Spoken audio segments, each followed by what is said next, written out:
Assalamualaikum warahmatullahi wabarakatuh. Bismillah, alhamdulillah, wassalatu wassalamu ala rasulillah wa ala alihi wa ashabihi wa man walah. Amma ba'd. Pemirsa yang dirahmati Allah subhanahu wa ta'ala, kembali kita menemui kehidupan Nabi Ibrahim alaihi salam yang telah Allah subhanahu wa ta'ala berikan karunia putra Ismail alaihi salam. Sesudah penantian yang begitu panjang dari Ibrahim dan istrinya Sarah yang belum memiliki keturunan. Dan ini menunjukkan bahwa anak merupakan rezeki dari Allah Subhanahu wa ta'ala. Dan tujuan dari pernikahan adalah mendapatkan anak. Imam Bukhari mengatakan di dalam satu bab tentang hadis, an-nikah li talabi dzurriyyah. Nikah itu tujuannya mendapatkan keturunan. Maka berbahagialah orang-orang yang diberikan anak, dan celakalah orang-orang yang menggugurkan ataupun membunuh anak-anak mereka. Kata Al-Quran, wala taqtulu auladakum khasyata imlaq. Jangan engkau membunuh anak-anakmu karena takut lapar. Dan Rasulullah sallallahu alaihi wasallam memotivasi kepada setiap pemuda, kepada setiap orang untuk menikah. Tazawwajul waludal wadud. Menikahlah dengan wanita yang penyayang dan yang beranak. Pemirsa yang dirahmati oleh Allah Subhanahu wa ta'ala,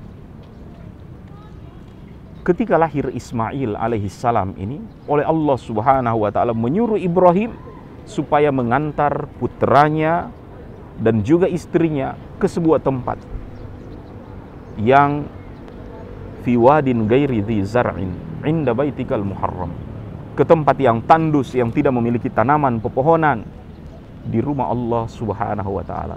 Maka berangkatlah Ibrahim dengan Ismail dan istrinya Hajar menuju ke selatan, dan berhentilah mereka di sebuah tempat yang dituju.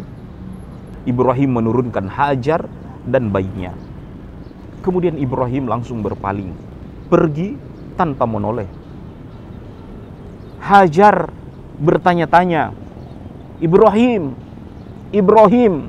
Yang saat itu Ibrahim pergi tanpa menoleh sedikit pun. Dan Hajar pun bertanya, Ibrahim, engkau mau meninggalkan kami di tempat ini? Ibrahim dari kejauhan mengangguk. Ya. Alihada amartana. Apakah ini perintah dari Allah Subhanahu wa ta'ala? Ibrahim hanya mengangguk dari jauh. Ya, ini perintah Allah. Maka disinilah Hajar mengetahui konsekuensi sebagai hamba Allah Subhanahu wa ta'ala. Ketaatan kepada suami dan ketaatan kepada Allah Subhanahu wa ta'ala. Tidak akan mungkin suami yang mencintainya akan melepaskan dia di tempat yang tandus, tidak memiliki tanaman, tidak memiliki manusia, air, bahkan burung beterbangan pun tidak ada di tempat itu. Tapi ini konsekuensi dari menggenggam agama Allah Subhanahu wa ta'ala. Wa ma atakumullah wa ma atakumul rasulu fakhudhuh. Apa yang Rasulullah sallallahu alaihi wasallam berikan kepada kalian, ambil. Wa ma nahakum anhu fantahu. Apa yang Rasulullah larang, tinggalkan. Hajar hanya berucap, idzan la yudayyanillah. Kalau demikian Allah pasti tidak akan menyia-nyiakan aku di tempat ini. Pergilah Ibrahim meninggalkan Hajar sendirian bersama dengan bayinya. Ketika kita menuruti apa yang Allah Subhanahu wa ta'ala tetapkan, Allah tidak akan menyia-nyiakan kita. Itu yang dikatakan oleh Hajar.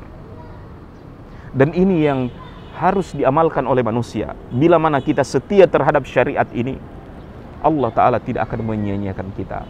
Jilbab yang menutupi tubuh kaum wanita muslimah tidak akan menghalangi dia dari mendapatkan jodoh, tidak akan menghalangi dia dari mendapatkan rezeki dari Allah Subhanahu wa ta'ala, tidak akan menghindarkan dia dari keutamaan mendapatkan ilmu, kemuliaan.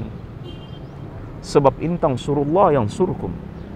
Andaikan engkau menolong agama Allah Subhanahu wa ta'ala, Allah pun akan menolongmu. Hajar bersama dengan bayinya di tempat tersebut yang sunyi. Sesudah pergi suaminya, air yang mereka bawa habis, makanan Dan bayi yang dalam gendongan pun makin keras teriakannya, karena air susu ibunya tidak lagi mengalir dengan deras. Hajar buru-buru mencari, adakah yang bisa dijadikan penolong di tempat ini. Dia melihat ke sekelilingnya tandus, sunyi, maka dia mencoba untuk naik ke atas gunung, ke atas sebuah bukit, sofa, berharap mungkin di balik bukit itu dia akan menemukan sesuatu. Ketika dia naik ke atasnya, dilihat alam ke sekeliling begitu sunyi, kering, tidak ada seorang pun. Dia teringat dengan bayi yang tergeletak di bawah kaki bukit tersebut. Harap-harap cemas, apakah dia masih hidup? Ternyata bayinya masih hidup, masih bernafas dengan sedikit kerengekan. Hajar pun tidak putus asa. Dia pergi ke bukit yang sebelahnya lagi, yang kedua, di Bukit Marwah. Dia berharap mungkin di sebelahnya dia akan dapatkan orang atau tanaman atau tumbuhan untuk sekedar pengganjar lapar. Di atas Bukit Marwah pun Hajar menemui hal yang sama. Dia teringat dengan putranya yang sedang tergeletak lemah tak berdaya di bawah kaki Bukit Marwah tersebut. Akhirnya dia pergi tengok, masih hidup. Sudah tahu Bukit Sofa yang dia panjat tadi keadaannya sama, tetapi usaha dan ikhtiar harus selalu berulang-ulang. Pintu yang tertutup ketika kita ketuk berulang-ulang, siapa tahu dia akan dibukakan kepada kita. Maka begitu Hajar datang ke Bukit Sofa yang kedua kalinya, sama keadaannya.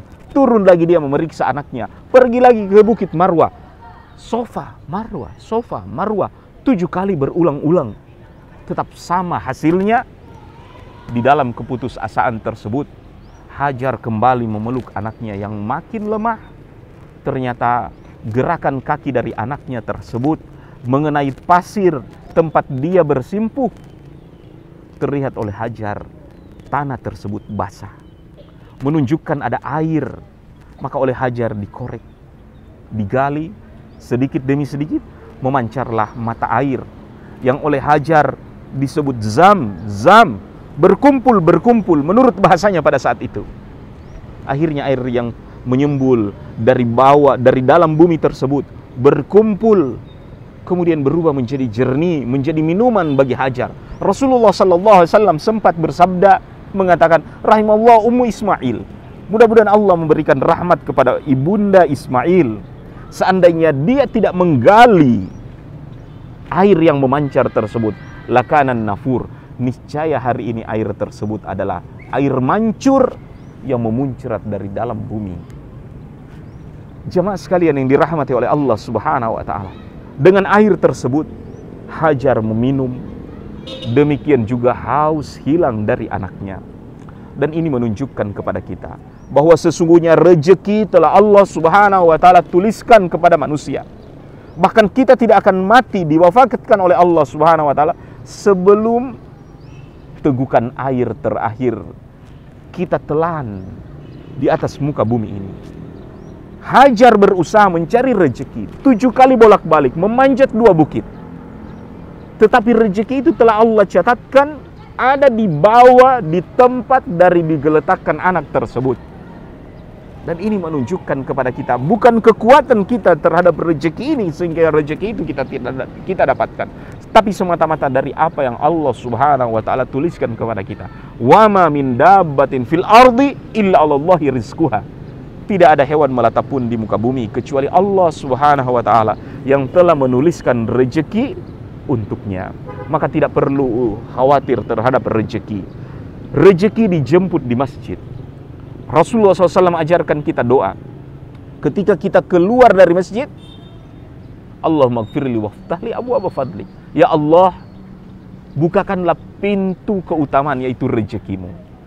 Rezeki ketika kita turun dari masjid pintunya, bukan turun dari rumah. Karena turun dari rumah doanya bismillahi tawakkaltu 'alallahi wala haula wala quwata illa billah.